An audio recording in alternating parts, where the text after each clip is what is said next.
नमस्कार मंडळी, श्री स्वामी समर्थ। आजच्या मिनी व्लॉग मध्ये तुमचं मनापासून स्वागत आहे। तर इकडे आमचे ट्विन्स उठलेले आहेत आणि आज मी त्यांच्यासाठी मिश्र डाळींची खिचडी बनवणार आहे। 9 महिन्यांच्या वरील बाळांसाठी तुम्ही ही रेसिपी नक्की ट्राय करा। तर इथे मी 2च डाळींचा वापर केलेला आहे। तुम्ही तुमच्या आवडीप्रमाणे डाळी घेऊ शकता। इथे मी 2 चमचे मसूरची डाळ, 2 चमचे मुगाची डाळ आणि थोडे तांदूळ स्वच्छ धुवून घेतलेले आहेत। इथे छोट्या कुकर मध्ये मी 2 चमचे तूप घेऊन त्यामध्ये जिरे, मोहरी, कांदा, 4-5 लसणाच्या पाकळ्या ठेचून घेतलेल्या आहेत। टोमॅटो टाकून टोमॅटो मऊ होईपर्यंत परतून घ्यायचे आहेत।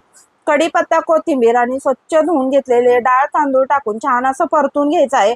परतून झालं की पाणी टाकून एकदा हलवून घ्यायचं आहे आणि कुकरच्या 2 शिट्ट्या काढून घ्यायच्या आहेत।